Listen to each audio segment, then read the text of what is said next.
Hey, late Saturday. Well, actually, Saturday afternoon. Quick read before getting into some other stuff. Let's see. Luli and the language of tea. Tea, please. Yes. Grab your hot chocolate or whatever beverage you have, and let's enjoy this by Andrea Wang and pictures by Hayon Yum. Yummy. I wonder, is that intentional? English as a second language. Free childcare. Looks like a happy place, right? Can you just think about your experiences during that age of school? The mixed emotions. Maybe you were nervous the first day. Looks like she might be experiencing some slight anxiety. It says the playroom was quiet. Luli couldn't speak English. Oh, neither could the others. All around the room, children played alone. Oh, that's tough. Last time, Luli had played by herself too, until she had an idea. She'd drawn it for Miss Hurricane. This time, Luli had a plan. Okay. From inside her backpack and onto the round table, Luli set a thermos, a canister, stacks of cup, and a fat-bellied teapot. Out of the canister and into the teapot, Luli dropped a small ball of tea leaves. Plop! Out of the thermos and over the tea leaves, Luli poured steaming hot water. Ploosh! Luli took a deep breath. Cha! She called in Chinese. Cha! All around the room, heads popped up. Yan or Jay? Asked Maxime in Russian. Jay? This is cool. Something universal is going on here. Shayai? Anaya said in Hindi. Tai? Asked Kareem in Turkish. Oh. Chai? Nikal said in Persian. Sheikh? Asked Hakeem in Arabic. Tea? Valentina said in Spanish. Tea? Asked Matthias in German. Chai? Tishala said in Swahili. Sha? Asked Pedro in Portuguese. The tea was ready. Luli beamed. She was ready. Sha! She beckoned. Look at that. All around the room, children joined together. Isn't that wonderful? Luli poured the first cup and gave it to Maxim, who gave it to Hakeem, who gave it to Valentina, who gave it to Matthias, who gave it to Anaya, who gave it to Kareem, who gave it to Nikal, who gave it to Tishala, who gave it to Pedro. All around the table, children passed tea. Everyone had a full cup except Luli. Pedro took Luli's empty cup and passed it to Tishala, who passed it to Nikal, who passed it to Kareem, who passed it to Matthias, who passed it to Valentina, who passed it to Hakeem, who passed it to Anaya, who passed it to Maxime, who passed it to Luli. All around the table, each child gave a little tea. Now everyone had a share. Hands curled around warm cups, mouths curved into shy smiles. Luli took another deep breath and she pulled one last surprise. She held up a box and spoke her favorite word in English. Cookie!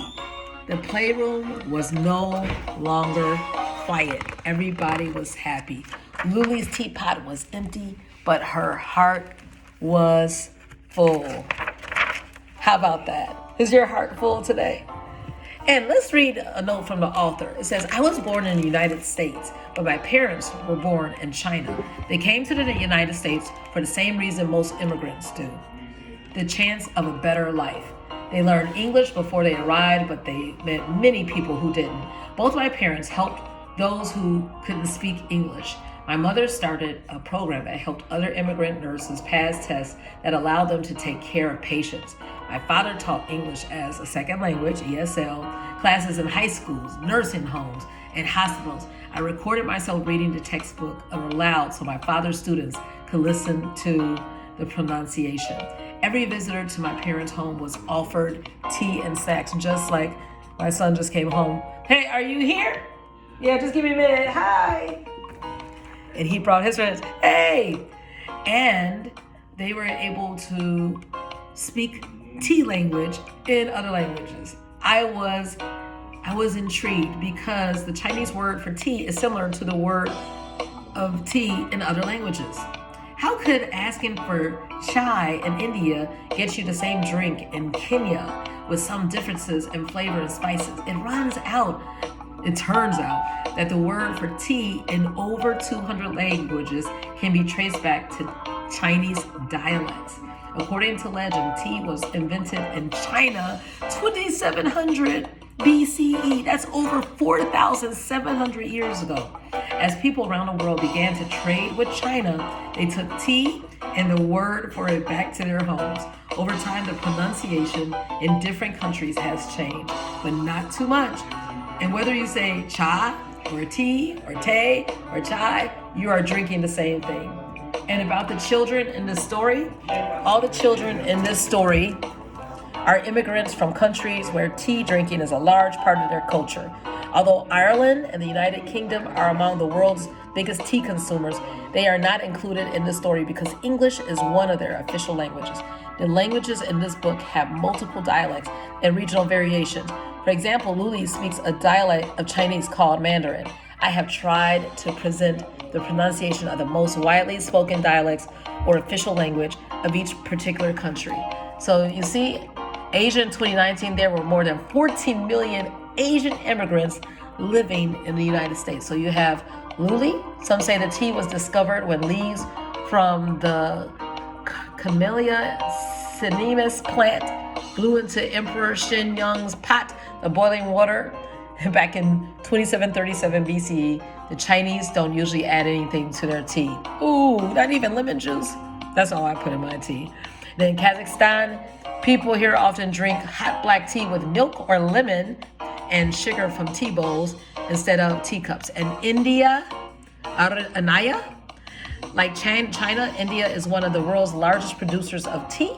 People here like to add milk to black tea, boiled with spices like cinnamon, cardamom, and ginger. In Turkey, in 2016, Turks drink more tea per person than any other country in the world. They add sugar to their tea, but never milk. And in Iran, niku. In Iran, a traditional way of drinking the strong, bitter tea is to hold a sugar cube between your teeth and sip the tea through it, allowing the sugar to melt. Oh. And then, Hakim from Morocco like to drink green gunpowder tea mixed with fresh mint and sugar. Gunpowder tea doesn't actually have gunpowder in it. Each tea leaf is rolled into a tiny round pellet. Together, the pellets look like grains of gunpowder. And then from Kenya, Tishala like their tea with milk and sugar. Afternoon tea time, like right now, a British colonial holdover, a part of the school day. Isn't that cool? And in Germany, Matthias, in the East Frisia region of Germany, hot tea is poured over a lump of rock sugar in a teacup. Then a spoonful of heavy cream is added, which bounces off the bottom and rises to the top to look like a cloud. You are not supposed to stir it all together before drinking it. And in South America, Pedro from Brazil, although Brazilians do drink tea, the most popular tea is made from the yerba mate plant instead of the Chinese tea plant. And from Chile, Valentina. In Chile, tea time is called onces, which mean elevences, even though it occurs between 5 and 7 p.m. In addition to tea, bread, cakes, pastries, cheese, or sandwiches may be served. Isn't this cool? And then here you see some of the cups. Morocco, China, Iran, Chile, India, Kenya, Turkey, Kazakhstan, and Germany. So hopefully you grab your cup and enjoy yourself this afternoon, this evening. Take the time to reflect and connect with family and friends. Enjoy.